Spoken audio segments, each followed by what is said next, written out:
الحمد علماء کے اردو للہ رب بیانات سننے کے لیے العالمین صدا فران یوٹیوب چینل کو سبسکرائب والعاقبۃ کریں۔ للمتقین والصلاة والسلام علی النبی الامین محمد وآلہ وصحبہ اجمعین، اما بعد،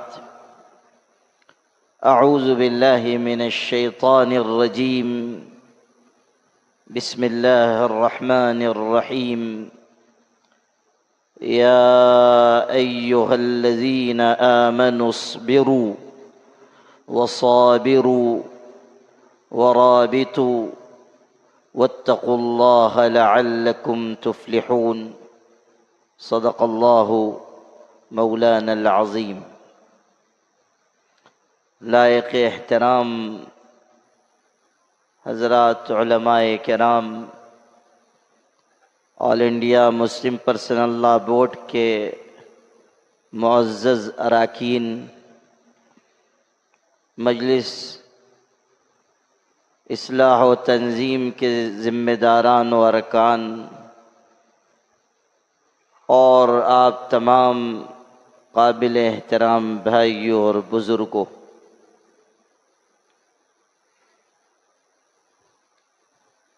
بھٹکل حاضری میرے لیے باعث خیر و سعادت ہے، اور آج جس بابرکت مناسبت سے حاضر ہونے کا موقع ملا، یہ مناسبت اور نسبت بھی بڑی قیمتی ہے۔ اس سے پہلے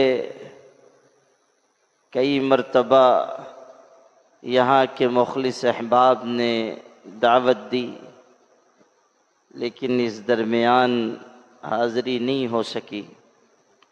ہمارے محترم مولانا الیاس صاحب ندوی بھٹکلی اور حضرت مولانا نعمت اللہ صاحب نے بھی جمعیت الحفاظ کے پروگرام کے سلسلے میں مدعو کیا، اور وہ بھی بہت بابرکت پروگرام تھا، لیکن سفر عمرہ کی وجہ سے میں حاضر نہیں ہو سکا۔ لیکن آج اس عظیم الشان، خوبصورت اور جاذب نظر مسجد کی تعمیر نو کے افتتاح اور آغاز کے موقع پر حاضر ہو کر دل خوش ہو رہا ہے۔ جو باحیات حضرات موجود ہیں جنہوں نے اس مسجد کی خدمت کی اور اس کی تعمیر میں حصہ لیا، ان سب کو مبارکباد پیش کرتا ہوں۔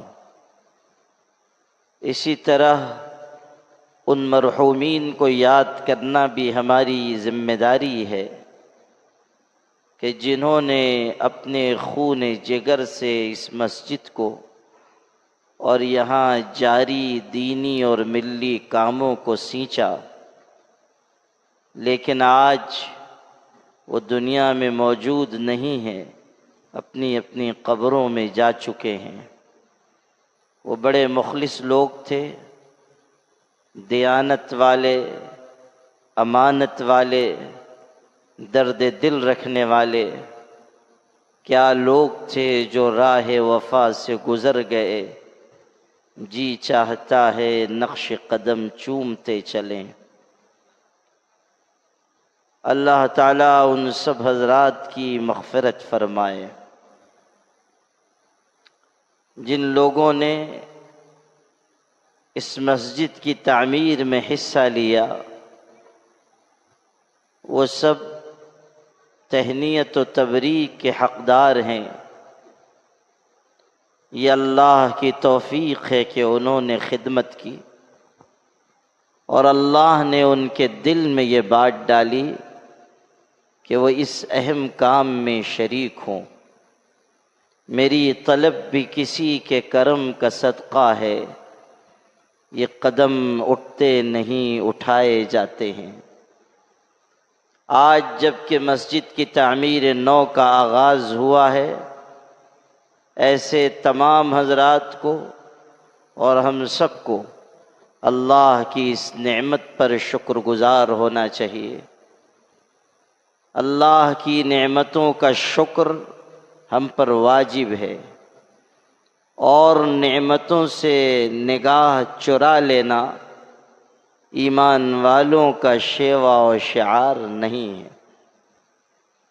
قرآن مجید کی آیتیں یہاں تلاوت کی جا رہی تھیں، جن میں بار بار یہ سوال تھا کہ فَبِأَيِّ آلَاءِ رَبِّكُمَا تُكَذِّبَانِ، کہ اللہ کی کن کن نعمتوں کو تم جھٹلاؤ گے۔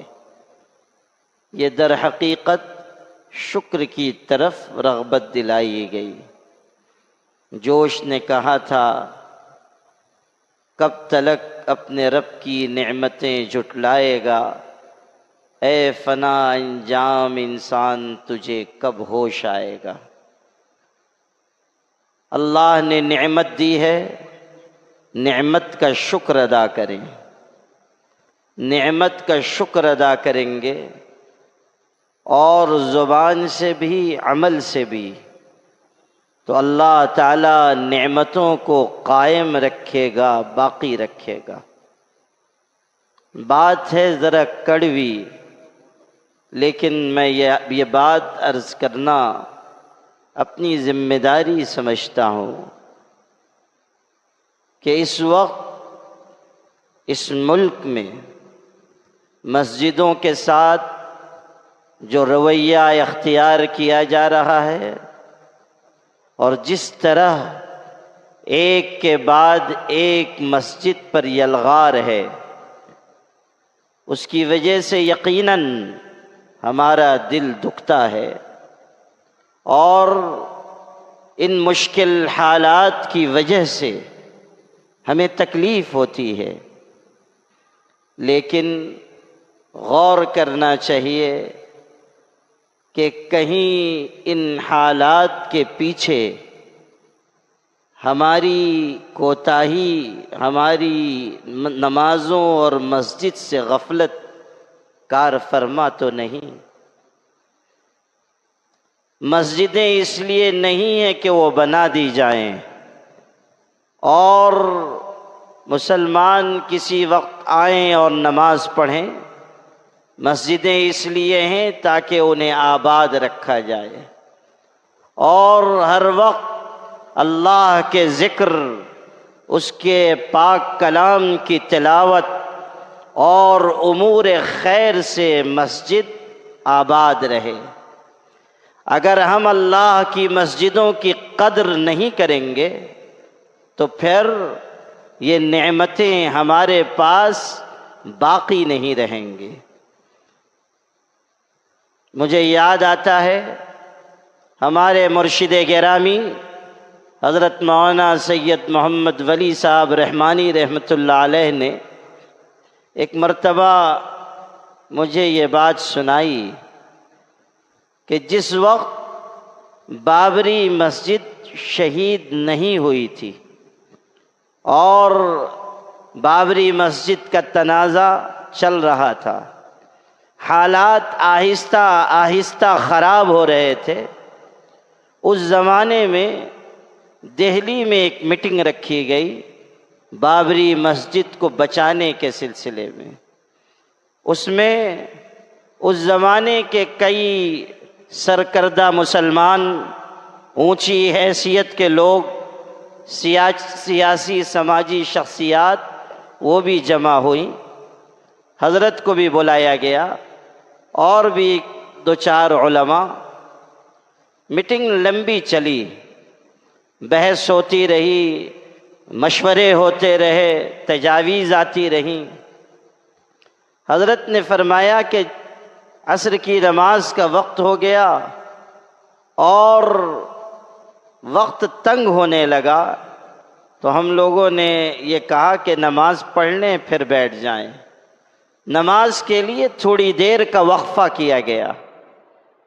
فرمایا کہ ہم لوگ تو گئے، وضو کر کے 2-3-4 حضرات ہم نے نماز پڑھ لی، لیکن اس میٹنگ میں شریک کئی لوگ ایسے تھے کہ جنہوں نے نماز نہیں پڑھی اور چائے میں ناشتے میں لگ کر نماز کا وقت گزار دیا۔ حضرت نے بڑے درد سے یہ فرمایا تھا کہ یہ دیکھ کر اسی دن میرے دل سے یہ آواز آئی کہ بابری مسجد کو کوئی بچا نہیں سکتا۔ جب ہم مسجدوں سے اپنا رشتہ کمزور کریں گے تو سمجھیے کہ کوئی طاقت، کوئی قوت ہمیں محفوظ نہیں کر پائے گی۔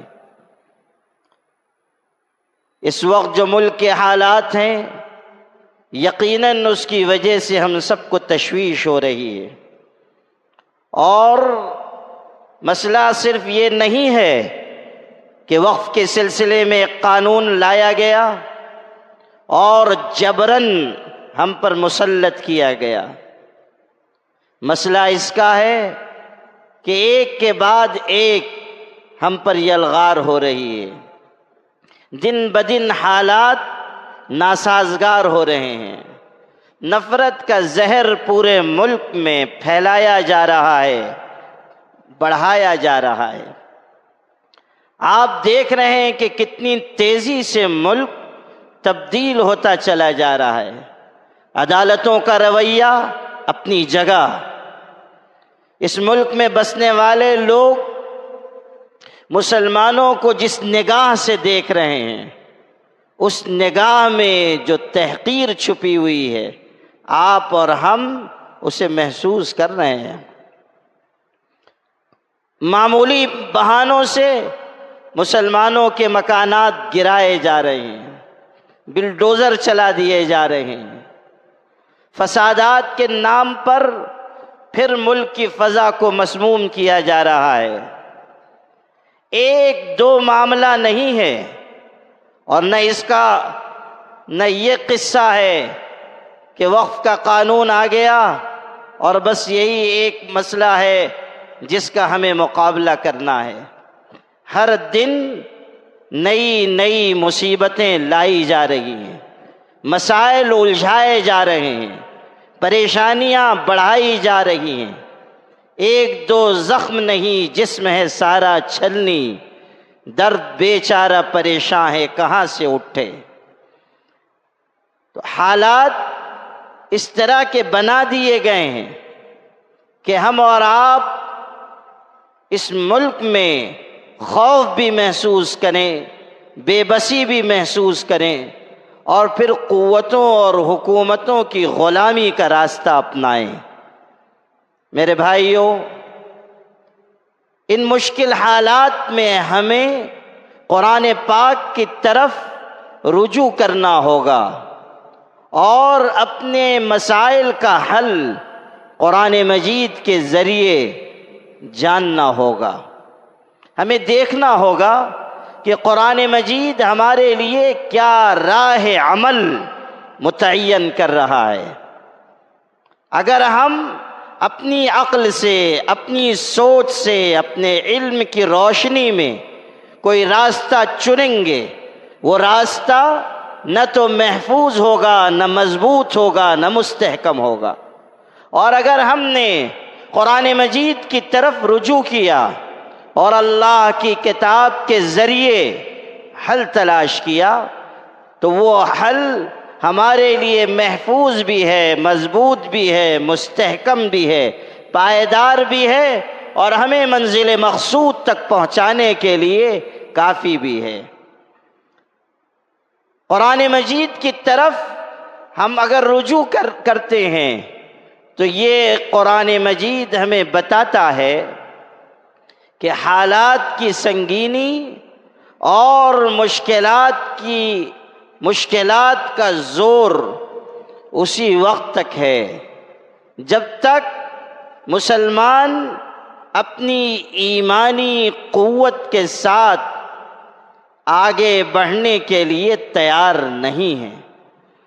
اگر ہم اہل ایمان مضبوطی کے ساتھ آگے بڑھیں، ایمانی جوہر اپنے اندر پیدا کریں، اگر ہمارا یہ احساس ہو کہ حالات چاہے جیسے ہوں، ہمیں خدا کی بتائی ہوئی راہ پر چلنا ہے، تسلسل کے ساتھ، استقامت کے ساتھ، حالات کے بدلتے دیر نہیں لگے گی۔ قرآن مجید نے اسی کا اعلان کیا تھا، ان الذین قالوا ربنا اللہ ثم استقاموا تتنزل علیہم الملائکۃ الا تخافوا ولا تحزنوا وابشروا بالجنة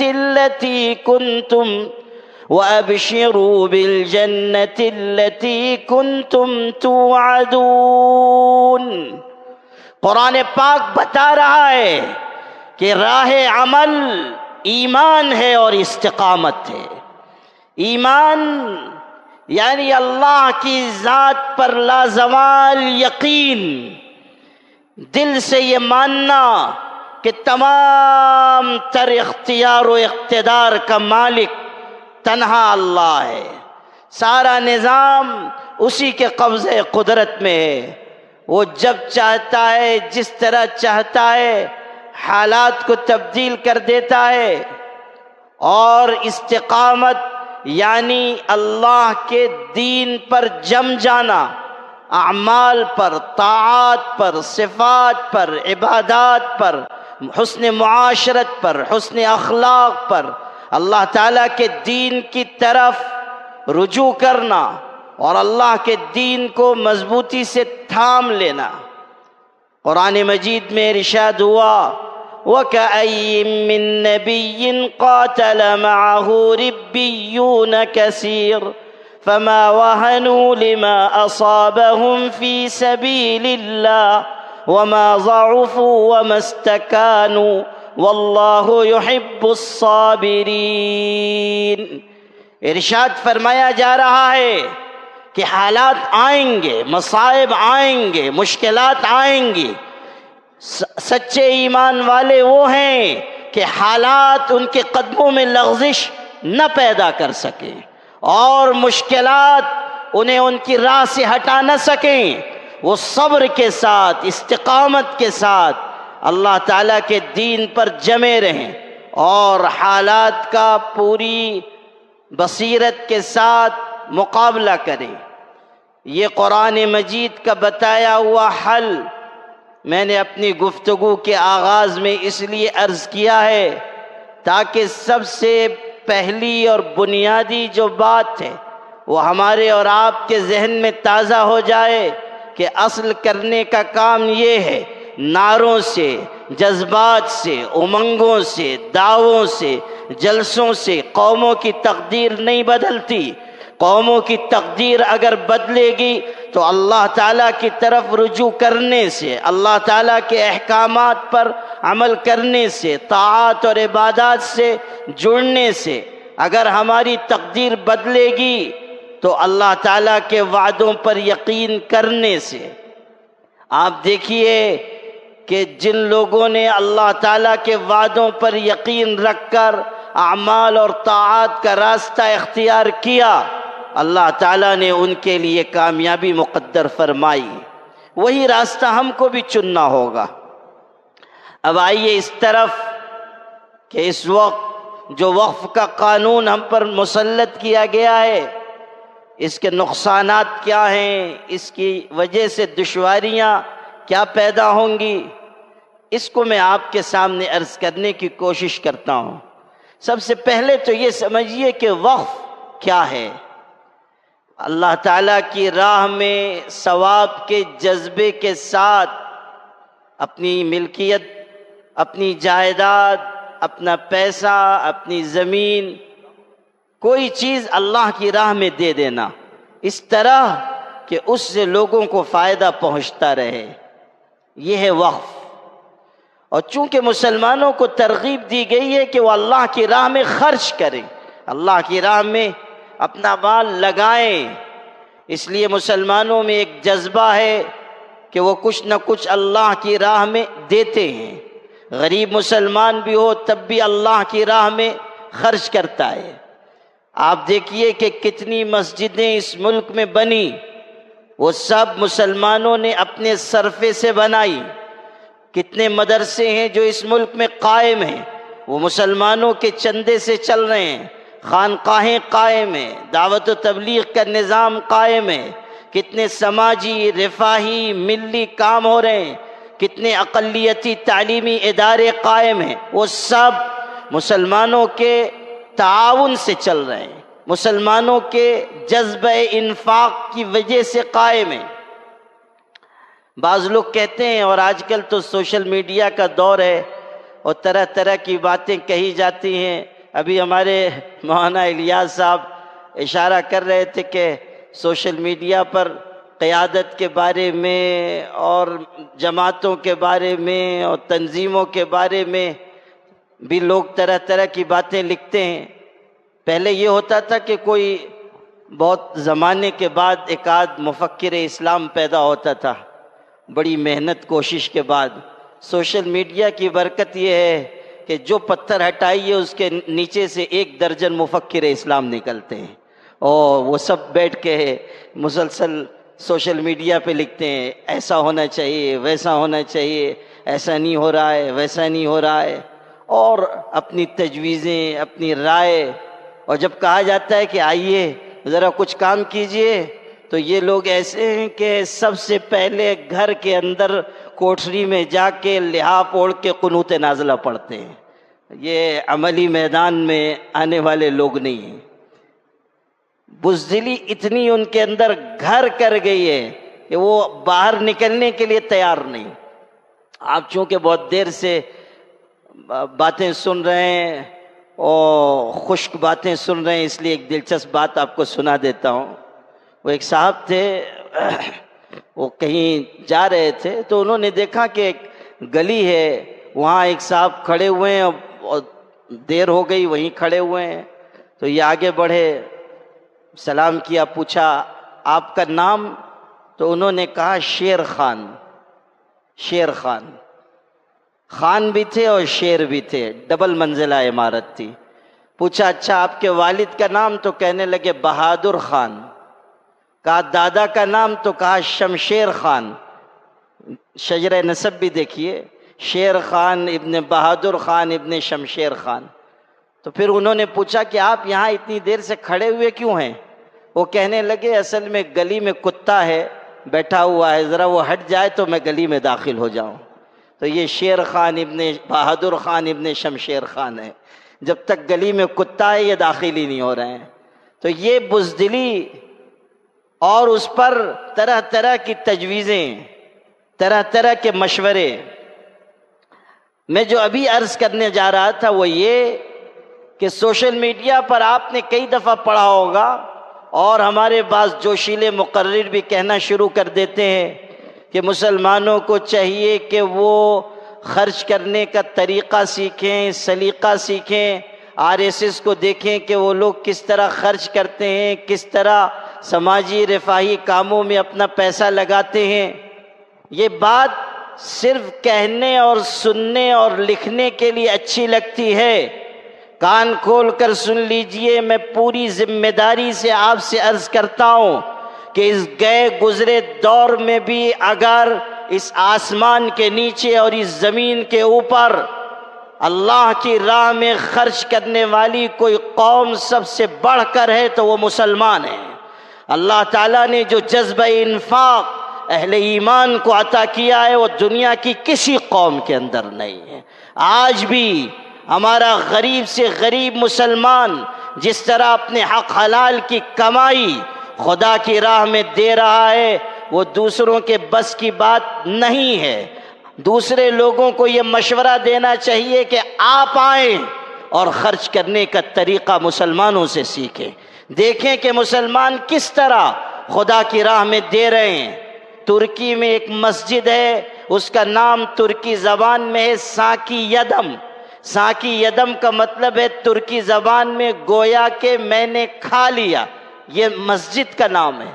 اور وہاں اس کی تاریخ لکھی ہوئی ہے کہ ایک غریب مسلمان شخص تھا، محنت مزدوری کرنے والا، اس کے دل میں یہ جذبہ پیدا ہوا کہ میں کوئی مسجد بناؤں، اللہ کا گھر بناؤں، لیکن وہ خود غریب، محنت مزدوری کرنے والا پیسے جمع نہیں ہو پا رہے ہیں، اس کی اتنی استطاعت نہیں کہ مسجد بنائے، نوجوانی میں اس نے یہ سوچا اور اس کے بعد یہ طے کیا کہ جب کبھی میرے دل میں کوئی اچھی چیز کھانے کی خواہش پیدا ہوگی تو میں اتنی رقم ایک جگہ رکھ دوں گا اور اپنے دل سے یہ کہوں گا گویا کہ میں نے کھا لیا۔ نوجوانی سے لے کے بڑھاپے تک اس شخص نے اس طرح ایک ایک پیسہ جمع کیا، اپنے آپ اپنی تمناؤں کو، خواہشات کو مار کر، اور جب اتنی رقم جمع ہو گئی کہ چھوٹی سی ایک مسجد بن جائے تو اس نے وہ مسجد تعمیر کرائی، اور لوگوں کو جب اس کی قربانی کا حال معلوم ہوا تو لوگوں نے اس مسجد کا نام اس کی قربانی کی یادگار کے طور پر یہ رکھ دیا کہ ساکی یدم، گویا کہ میں نے کھا لیا۔ یہ ہے مسلمانوں کا جذبہ، خرچ کرنے کا مزاج۔ اس ملک میں اگر لاکھوں ایکڑ زمین وقف کی ہے جس کی وجہ سے آج حکومت کی رال ٹپک رہی ہے تو یہ کسی حکومت کا احسان نہیں ہے۔ اگر یہ غلط پروپیگنڈا کیا جا رہا ہے کہ تقسیم کے وقت جو لوگ گئے ان کی جائیدادوں پر قبضہ کر کے ان کو وقف کر دیا گیا تو یہ اس صدی کا سب سے بڑا جھوٹ ہے، اور ہمیں صاف کہنا چاہیے کہ میڈیا کے زور پر پروپیگنڈا کیا جا رہا ہے۔ 1 انچ زمین بھی کسی حکومت کی نہیں ہے، ایک روپیہ بھی وقف میں کسی دوسرے کا دیا ہوا نہیں ہے۔ مسلمانوں نے اللہ کی راہ میں خرچ کیا، حکومتوں نے ہم پر کوئی احسان نہیں کیا۔ ہاں، ہمارے بعض غیر مسلم بھائی ایسے تھے کہ جنہوں نے مسجد کے لیے زمین دی، یا کچھ ایسے غیر مسلم بادشاہ تھے کہ جنہوں نے بعض مسجدوں کے لیے زمینیں دان کی، ایک سچائی ہے، اور اس کو بھی اس نئے قانون میں روکنے کی کوشش کی گئی ہے۔ جو ایک گنگا جمنی تہذیب اس ملک میں رہی ہے اس کو بھی ختم کیا جا رہا ہے اس قانون کے ایک شق کے ذریعے۔ آگے میں اس کی کچھ تھوڑی سی وضاحت کروں گا، لیکن یہ عرض کر رہا ہوں کہ یہ جو لاکھوں ایکڑ زمینیں اس ملک میں وقف کی ہیں یہ کسی گورنمنٹ کا، کسی حکومت کا احسان نہیں ہے، یہ مسلمانوں کی وقف کی ہوئی جائیدادیں ہیں، اور یہ کوئی انتظامی مسئلہ نہیں ہے، یہ مذہبی مسئلہ ہے۔ ایک منسٹر کھڑا ہو کر پارلیمنٹ میں کہہ رہا ہے کہ وقف انتظامی مسئلہ ہے، مذہبی مسئلہ نہیں ہے، اس لیے اس میں غیر مسلم بھی ہوں گے، حکومت بھی مداخلت کرے گی اور اس کو کوئی روک نہیں سکتا۔ حیرت ہے کہ آپ اس کرسی تک کیسے پہنچ گئے جب آپ کو یہ تک معلوم نہیں کہ وقف خالص مذہبی چیز ہے، وقف خالص شرعی مسئلہ ہے، یہ دینی چیز ہے۔ اور وقف مسلم پرسن اللہ کے جو عنوانات ہیں ان میں سے ایک بنیادی عنوان وقف ہے۔ وراثت، ہبہ، نکاح، طلاق، وصیت، اسی کے ساتھ وقف بھی مسلم پرسن اللہ کا ایک بنیادی حصہ ہے، اور یہ خالص مذہبی معاملہ ہے۔ انگریز بھی اس کو جانتے تھے، اسی لیے انہوں نے اس کی پوری رعایت کی، اور ایک وقت آیا کہ جب ان کی طرف سے اس سلسلے میں مداخلت کی گئی تو اس وقت بھی ہمارے علماء نے اس کے خلاف آواز اٹھائی، تحریک چلائی، اور اللہ کا کرم تھا کہ انگریزوں جیسی ظالم قوت کو بھی اپنا فیصلہ واپس لینا پڑا اور ترمیم کرنی پڑی، اپنی بات واپس لینی پڑی۔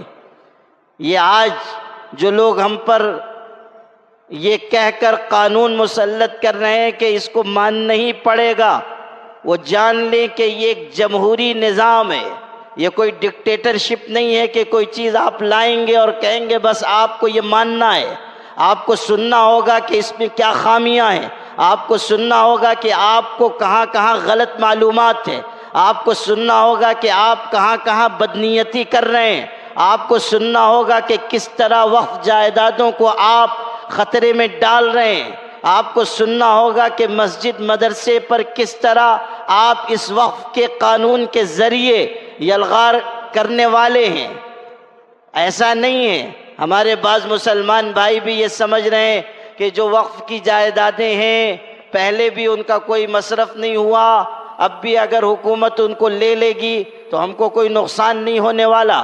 بعض لوگ تو سوشل میڈیا پر یہ بھی لکھ رہے ہیں کہ پہلے ہم کو وقف جائیدادوں سے کون سا فائدہ تھا جو اب ہم کو فائدہ ہوگا، اگر حکومت لے رہی ہے تو لینے دیجئے۔ ایسے نادانشمند مسلمانوں کو سمجھنا چاہیے کہ مسئلہ یہ نہیں ہے کہ وقف جائیدادیں خالی پڑی ہوئی ہیں اور کوئی ان کے اوپر قبضہ کر لے۔ مسئلہ یہ ہے کہ لاکھوں لاکھ مساجد، مدارس ہیں جو وقف کی جائیدادوں پر قائم ہیں۔ اس وقف قانون کے لاگو ہونے کے بعد مدرسوں کو پریشان کیا جائے گا، مسجدوں پر یلغار کی جائے گی۔ کتنی مسجدیں ایسی ہیں جن کی وقف کی حیثیت ختم کر دی جائے گی۔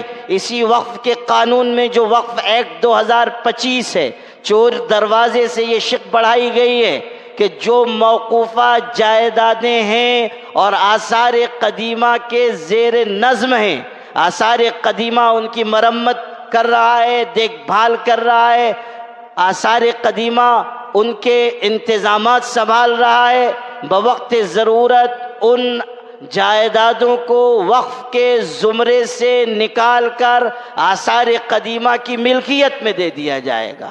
اندازہ کیجئے کہ یہ کتنی خطرناک بات ہے۔ جتنی ہماری مسجدیں ایسی ہیں جن کے معاملات کورٹ میں چل رہے ہیں، پرانی مسجدیں 300 سال پہلے کی، 400 سال پہلے کی، 500 سال پہلے کی، اگر ان کو آثار قدیمہ کی ملکیت قرار دے دیا گیا، وہ ساری مسجدیں ہمارے ہاتھ سے نکل جائیں گی۔ وقف کی حیثیت ان کی ختم ہوئی اور سارا معاملہ تہس نہس ہو گیا۔ آپ دیکھیے کہ اسی قانون میں یہ بات ہے، لمیٹیشن ایکٹ کے تحت اس وقف کی جائیدادوں کو مستثنا رکھا گیا تھا کہ جائیدادیں وقف کی اگر ہیں اور ان کے اوپر کسی نے قبضہ کر لیا ہے، چاہے وہ قبضہ 50 سال پرانا ہی کیوں نہ ہو، لیکن اس قبضے کو ہٹایا جائے گا، قانون کی روح سے اس قبضے کو باطل قرار دیا جائے گا۔ لیکن اب لمیٹیشن ایکٹ کے تحت وقف جائیدادوں کو بھی شامل کر لیا گیا۔ اس کا مطلب یہ ہے کہ اگر 12 سال تک کسی وقف جائیداد پر کوئی قابض ہے تو وہ وقف جائیداد اس کی ملکیت قرار دی جا سکتی ہے۔ اگر حکومت کسی جائیداد پر قابض ہے اور 15 سال ہو گئے، 20 سال ہو گئے، اس کو سرکاری ملکیت قرار دیا جا سکتا ہے۔ آپ پارلیمنٹ کی تقریروں کو سنیے یا پڑھیے جو اس بل کے موقع پر کی گئی ہیں، ان میں صاف صاف معزز ارکان پارلیمنٹ نے جو اپوزیشن پارٹی سے تعلق رکھتے ہیں یہ کہا ہے کہ اس وقت سب سے زیادہ وقف جائیدادوں پر قبضہ ریاستی حکومتوں کا ہے، اسٹیٹ گورنمنٹس کا ہے، وہ سب سے زیادہ وقف کی جائیدادوں پر قابض ہیں۔ اندازہ کیجئے کہ اگر وہ قبضہ 12 سال سے پرانا ہوگا، اس قانون کی روح سے وہ زمینیں، وہ جائیدادیں سب چلی جائیں گی سرکار کی ملکیت میں۔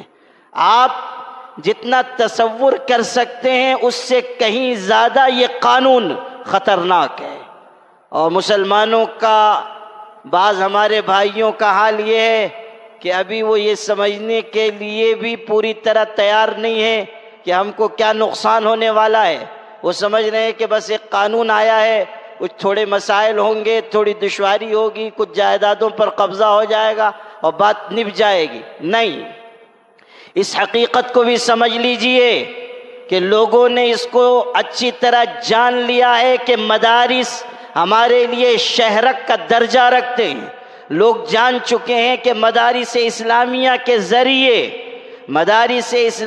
کے ذریعے ہی ملت اسلامیہ کو قوت مل رہی ہے، ملت اسلامیہ کو مضبوطی مل رہی ہے۔ اسی لیے مختلف دور میں مدارس پر یلغار کی گئی، کبھی لالچ دیا گیا، کبھی ڈرایا گیا، کبھی خوف زدہ کیا گیا، کبھی قانونی شکنجے میں کسنے کی کوششیں کی گئیں، لیکن اللہ کا کرم ہے کہ مدارس اسلامیہ کے خلاف کی جانے والی کوششیں ناکام ہوئیں، اور آج بھی مدارس اپنی پوری آب و تاب کے ساتھ خدمت انجام دے رہے ہیں۔ اور آپ سے کہتا ہوں کہ مسلمانوں کان کھول کر سن لو کہ یہ مدارس جب تک قائم ہیں، یہ ملت اپنے قدموں پر کھڑی ہے. جب مدارس ٹوٹ جائیں گے یہ ملت اپنے قدموں پر کھڑی نہیں رہ سکے گی. اسی لیے زور صرف کیا جا رہا ہے کہ مدارس کو کسی طرح برباد کیا جائے، اور اس قانون کے ذریعے سب سے بڑا اور سب سے پہلا نشانہ مدارس پر لگایا جائے گا. ابھی یہ قانون نافذ نہیں ہوا تھا، 8 اپریل کو یہ قانون نافذ ہوا ہے. اس سے پہلے صرف صدر جمہوریہ کے دستخط ہوئے اور یو پی میں سینکڑوں مدارس کی جانچ شروع کر دی گئی. اس وقف قانون کے پس منظر میں جانچ شروع ہو گئی، نگرانی شروع ہو گئی. لوگ پہنچنے لگے کہ بتائیے زمین کتنی ہے، کب وقف کی گئی ہے، آپ کا مدرسہ کب سے چل رہا ہے، کہاں سے آپ کو آمدنی ہو رہی ہے. آپ کو معلوم ہونا چاہیے اتراکھنڈ میں 87 مدارس کو سیل کر دیا گیا ہے، 87 مدارس بند کر دیے گئے ہیں. آپ کو معلوم ہونا چاہیے کہ ایم پی میں کتنے مکاتب ایسے ہیں جن کو غیر قانونی کہہ کر ختم کر دیا گیا ہے. چونکہ پورے حالات ہماری نگاہ کے سامنے نہیں ہیں، اس لیے ہم سنگینی کا اندازہ نہیں کر پا رہے ہیں. ہمیں محسوس کرنا ہوگا کہ کہاں کہاں پریشانیاں ہیں، الجھنیں ہیں، مشکلات ہیں، کہاں کہاں نشانہ لگایا جا رہا ہے. مدارس اسلامیہ پر سب سے زیادہ ترچھی نظر ہے، اور اس لیے ہے کہ یہ محسوس کیا جا رہا ہے کہ جو کچھ مزاحمت ہے وہ مدارس اسلامیہ کی برکت ہے، جو کچھ مقاومت ہے وہ مدارس اسلامیہ کی برکت ہے، مقابلہ کرنے کا جو جذبہ ہے وہ مدارس اسلامیہ کی دین ہے. مدارس کی چٹائیوں سے وہ لوگ اٹھتے ہیں کہ جو باطل کو باطل کہتے ہیں، جو علی الاعلان حق کو حق کہہ کر پکارتے ہیں. مدارس اسلامیہ ہی کا یہ کردار ہے کہ وہ علی الاعلان یہ بات لوگوں کے سامنے پیش کرتے ہیں کہ صحیح راستہ کیا ہے اور غلط راستہ کیا ہے. اسی لیے مدارس اسلامیہ پر شکنجہ کسا جا رہا ہے، اور اس وقت قانون کے ذریعے مدارس اسلامیہ کی بربادی بھی پیش نظر ہے، اور مساجد کے لیے بھی مشکلات، یتیم خانوں کے لیے، قبرستانوں کے لیے. ابھی یہ معاملہ قانون کا آیا نہیں کہ کتنی جگہوں پر قبرستانوں میں لوگ داخل ہو گئے کہ یہ آپ کی جگہ نہیں، آپ یہاں مردے دفنا نہیں سکتے ہیں. زندوں کو تو ستا رہے ہیں، مردوں کو بھی نہیں چھوڑ رہے ہیں. آپ اندازہ کیجئے کہ ایک قانون کے ذریعے کہاں کہاں تکلیف پہنچائی جائے گی، کہاں کہاں نقصان پہنچایا جائے گا. کل تک یہ بات تھی کہ وقف بائی یوزر معتبر ہے، یعنی اگر کسی جائیداد کے پاس کاغذ نہیں ہے، کسی مسجد کے پاس ڈاکومنٹ نہیں ہے، دستاویز نہیں ہے، لیکن وہاں نماز ہو رہی ہے تو وہ وقف کی جگہ ہے. لیکن اب یہ ہے کہ آپ کو کاغذ بتانا ہوگا ورنہ وقف نہیں مانا جائے گا.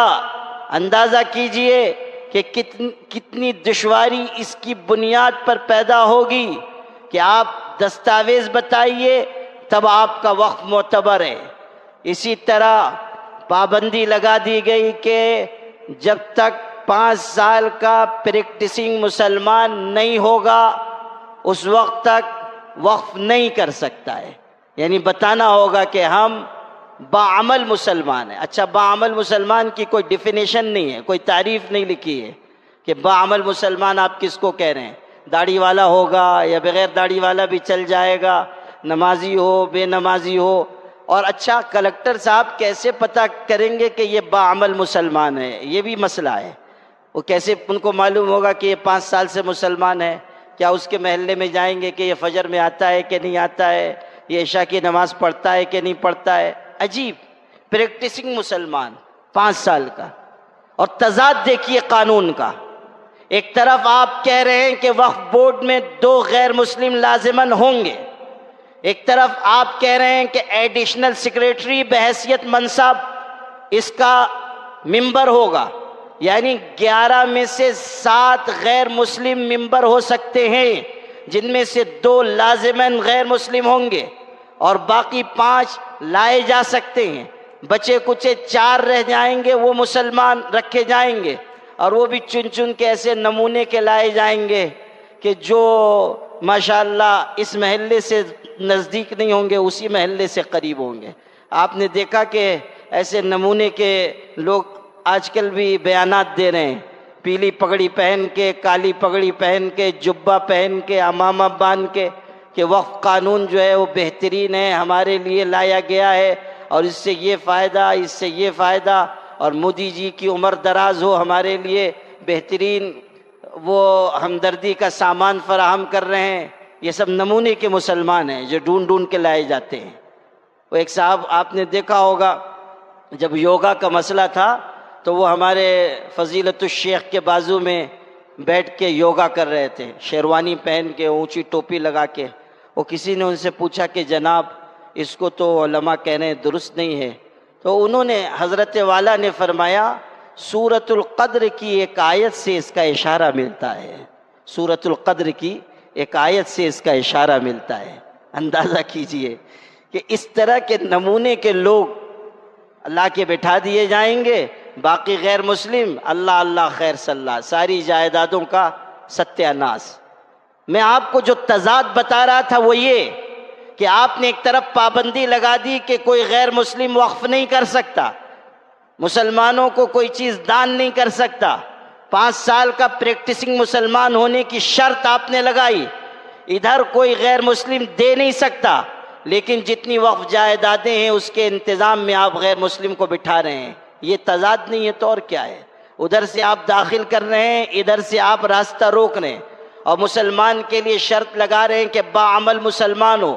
اندازہ کیجئے کل کوئی مسجد کے لیے زمین دینا چاہے گا، کلکٹر کہے گا ثابت کرو کہ تم 5 سال کے باعمل مسلمان ہو، اگر کلکٹر کو اس پر اطمینان نہیں ہوا وہ کہہ دے گا کہ آپ مسجد کے لیے زمین نہیں دے سکتے۔ نئے وقف قائم کرنے میں بھی دشواریاں کھڑی ہو جائیں گی، جو پرانے اوقاف ہیں ان کے لیے تو دشواری ہے ہی، نئے اوقاف کے لیے بھی بہت ساری دشواریاں کھڑی کر دی جائیں گی۔ اس لیے all India Muslim personal law board نے، اور بھی بہت ساری شقیں ہیں، اگر کل موقع ہوگا جو خصوصی مجلس رکھی گئی ہے اس میں انشاءاللہ میں عرض کروں گا، لیکن ابھی آپ کو جو میں نے عرض کیا ہے اس کی روشنی میں اگلی بات کہہ رہا ہوں کہ یہ وقف کا قانون جو ہمارے اوپر مسلط کیا گیا ہے، all India Muslim personal law board نے اور تمام ملی جماعتوں تنظیموں نے یہ اعلان کیا ہے کہ مسلمانوں کے لیے یہ قابل قبول نہیں ہے، اس سے ہماری بہت ساری مشکلات، پریشانیاں ہماری راہ میں ڈالی جائیں گی، اس لیے اس کو واپس لیا جائے۔ سارے مسلمانوں کو بیک زبان یہ مطالبہ کرنا چاہیے کہ یہ قانون ہمارے لیے قابل قبول نہیں ہے، اس کو واپس لیا جائے، کسی تردد کے بغیر، تذبذب کے بغیر، پوری طاقت سے ہم کو یہ بات کہنی چاہیے۔ 20 کروڑ کی یہ ملت ایسی بے بس نہیں ہے کہ کوئی بھی قانون لا کر ہم پر تھوپ دیا جائے گا اور ماننے کے لیے مجبور کر دیا جائے گا۔ آپ کو اپنی زندگی کا بیداری کا ثبوت دینا ہوگا، آپ کو بتانا ہوگا کہ ہم اپنا حق حاصل کرنے کے لیے اپنی قوت بازو رکھتے ہیں، آپ کو بتانا ہوگا کہ اس گئے گزرے وقت میں بھی آپ اتنے مضبوط ہیں کہ اگر آپ کسی قانون کے بارے میں یہ کہیں کہ اسے واپس لینا ہے تو اسے واپس لینا پڑے گا۔ آپ کو اس بیداری کا ثبوت دینا ہوگا، آپ کو اپنی قیادت کی آواز پر لبیک کہنا ہوگا۔ اب تردد کا وقت نہیں رہا، اشکال کا وقت نہیں رہا، سوال کا وقت نہیں رہا، اعلان ہو چکا ہے کہ احتجاج کیا جائے، اعلان ہو چکا ہے کہ اس قانون کی مخالفت کی جائے، اعلان ہو چکا ہے کہ حکومت سے پرزور مطالبہ ہو کہ آپ اس قانون کو واپس لیں۔ سارے مسلمانوں کو اس اعلان کے مطابق آگے بڑھنا ہوگا۔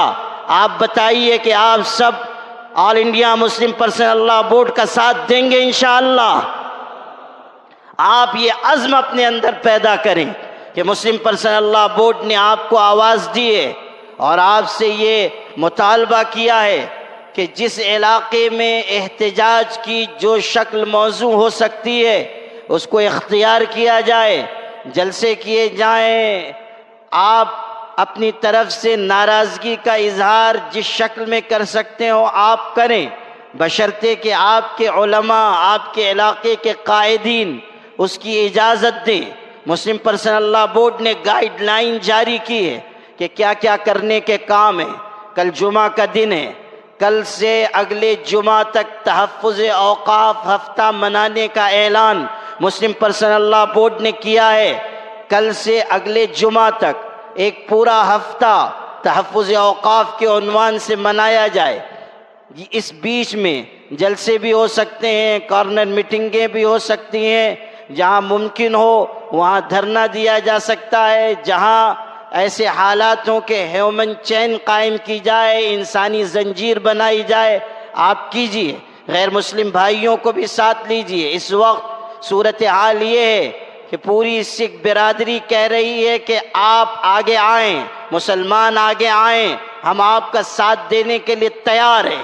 آپ دیکھیے کہ دہلی میں جنتر منتر پر جو دھرنا ہوا اس میں سکھوں کے نمائندے بھی آئے تھے، اور آپ کو یہ سن کر خوشی ہوگی کہ مسلمانوں کے مسلم پرسنل لا بورڈ سے متاثر ہو کر سکھ برادری نے بھی سکھ پرسنل لا بورڈ بنایا ہے، اور وہ بھی اپنے مذہبی تشخصات کی حفاظت کے لیے بھرپور جد و جہد کر رہے ہیں۔ جو سکھ پرسنل لا بورڈ کے کل ہند کنوینر ہیں وہ دہلی کے دھرنے میں موجود تھے، انہوں نے وہاں زبردست تقریر کی اور یہ کہا کہ ہم آپ کو دعوت دے رہے ہیں، آپ لدھیانہ آئیں، پٹیالہ آئیں، پنجاب آئیں، ہم ہزاروں کی تعداد میں نکل کر آپ کے ساتھ احتجاج کریں گے، اس لیے کہ ہم جانتے ہیں کہ ابھی آپ کی باری ہے، اگلا نمبر ہمارا ہوگا، ہماری وقف کی جائیدادیں بھی جائیں گی، ہمارے مذہبی تشخصات بھی خطرے میں ہیں۔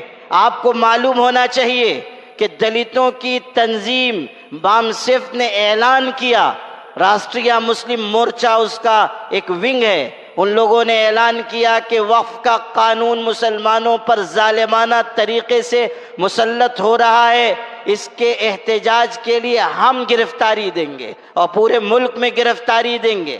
اندازہ کیجئے کہ وقف سے ان کا کیا لینا دینا ہے، لیکن آج وہ یہ محسوس کر رہے ہیں کہ مسلمانوں کے ساتھ ناانصافی ہو رہی ہے۔ آپ دیکھیں کہ بدھ مت کے ماننے والے ان کے ٹیمپل میں لوگ گھس گئے ہیں، وہ احتجاج کر رہے ہیں، وہ بھی پریشان ہیں۔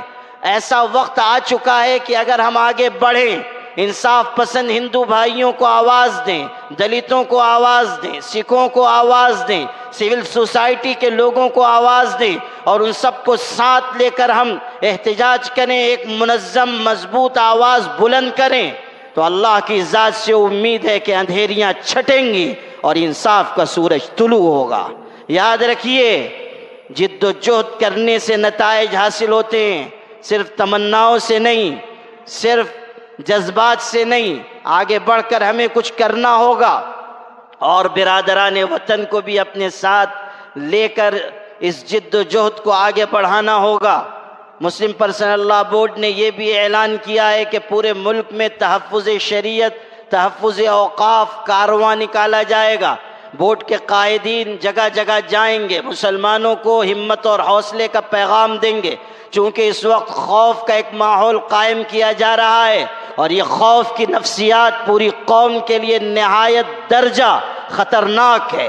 اس لیے سارے ملک میں مسلمانوں کے قائدین، مسلم پرسنل لا بورڈ کی اعلیٰ قیادت اور تمام مسالک کے ذمہ داران انشاءاللہ جائیں گے، اور وہاں پہنچ کر ان کو یہ پیغام دیں گے کہ ڈرنے کی، خوفزدہ ہونے کی، ہراساں ہونے کی کوئی ضرورت نہیں ہے۔ اللہ تعالیٰ کی ذات پر بھروسہ رکھ کر آگے بڑھنا ہم سب کے لیے کامیابی کی دلیل ہے اور ہم سب کے لیے سرخروئی کا ذریعہ ہے۔ اسی طرح مسلم پرسنل لا بورڈ نے یہ بھی اعلان کیا ہے کہ تال کٹورا اسٹیڈیم میں انشاءاللہ ایک اعلیٰ سطحی نمائندہ اجلاس ہوگا، اور اس میں ایم پیز کو بھی شریک کیا جائے گا، اور کوشش ہوگی کہ ایک بہت طاقتور احتجاج دہلی کی سرزمین پر ہو، اور اس میں یہ بھی ہو سکتا ہے کہ علامتی گرفتاری سارے مسلمان قائدین پیش کریں تاکہ انٹرنیشنل ایک خبر بنے اور ہمارے ملک پر کی حکومت پر بھی ایک دباؤ ہو کہ آپ کے ہاں کیا ہو رہا ہے اور مسلمانوں کے ساتھ کیوں ناانصافی کی جا رہی ہے۔ اس طرح کے بہت سے اقدامات مسلم پرسنل لاء بورڈ نے طے کیے ہیں۔ میرے بھائیوں، جب آپ کی قیادت نے ایک فیصلہ کیا ہے، اس قیادت کے فیصلے کے ساتھ کھڑے ہو جائیے اور قرآن مجید کی اس نصیحت کو ذہن میں رکھیے، یا ایھا الذین آمنوا اصبروا وصابروا ورابطوا واتقوا اللہ لعلکم تفلحون۔ اے ایمان والو، اللہ کے دین پر جم جاؤ، دوسروں کو بھی جمنے کی نصیحت کرو، ہمیشہ ہوشیار رہو، تیار رہو، چوکنے رہو اور اللہ سے ڈرتے رہو، اللہ کا خوف پیدا کرو تاکہ تم کامیاب ہو جاؤ۔ یہ 4 باتیں ہیں جو ہمارے لیے نشان منزل ہے، جو ہمارے لیے کامیابی کی شاہ کلید ہیں۔ صبر کرنا، جم جانا، دوسروں کو جمنے کی نصیحت کرنا اور تیار رہنا، چوکنا رہنا اور اللہ سے ڈرتے رہنا۔ یہ 4 باتیں ایسی ہیں کہ ان پر عمل کر کے ہم ان مشکل حالات سے آسانی کے ساتھ گزر سکتے ہیں۔ میرے بھائیوں، چونکہ کافی وقت ہو چکا ہے اور آپ لوگ دن میں بھی اجلاس میں شریک رہے اور مسجد کا افتتاح بھی آج ہوا، اور پھر ابھی بھی بہت دیر سے آپ لوگ جلسے میں موجود ہیں، اس لیے میں نہیں چاہتا کہ اپنی گفتگو کو مزید لمبا کروں اور آپ کے صبر کا امتحان لوں۔ انشاءاللہ کل جو خصوصی مجلس رکھی گئی ہے، اس قانون کے سلسلے میں اور کچھ تفصیل عرض کر دی جائے گی، اور آپ کے یہاں کے جو مسلم پرسنل لاء بورڈ کے ارکان ہیں اور جو ذمہ داران ہیں مجلس اصلاح و تنظیم کے اور تنظیم مجلس ملیہ کے، اور جو آپ کے یہاں کے سرکردہ حضرات ہیں، علماء ہیں، انشاءاللہ وہ آپ کے علاقے کی مناسبت سے جو چیز موضوع اور مناسب ہوگی وہ آپ کے سامنے پیش کریں گے اور اسی پر آپ کو چلنا ہے۔ مسلم پرسنل لاء بورڈ نے یہ ہدایت دی ہے کہ ہر علاقے کی نوعیت جداگانہ ہے، اس لیے علاقے کی نوعیت کے اعتبار سے احتجاج کیا جائے اور اظہار ناراضگی کیا جائے، تو آپ کے علاقے کے لیے جو چیز موضوع اور مناسب ہے اس کے مطابق جو فیصلہ ہو اس پر آپ عمل کریں۔ البتہ علماء سے، ائمہ سے میں گزارش کرتا ہوں کہ کل جمعہ کی نماز سے پہلے یا بعد آپ یہ اعلان ضرور فرمائیں کہ مسلم پرسنل لاء بورڈ اس جمعہ سے اگلے جمعہ تک تحفظ اوقاف ہفتہ منا رہا ہے اور اس کی مختلف سرگرمیاں ہوں گی، ایکٹیویٹیز ہوں گی، اس میں سارے مسلمانوں کو شریک رہنا ہے۔ اللہ تعالیٰ کی ذات سے امید ہے کہ مخلصانہ کی جانے والی کوششیں انشاءاللہ کامیاب ہوں گی۔ اللہ تعالیٰ ہم سب کو عمل کی توفیق عطا فرمائے۔ وآخر دعوانا ان الحمد للہ رب العالمین۔ جزاکم اللہ خیر۔ ذرا سی بے ساتھ، ذرا سی دھام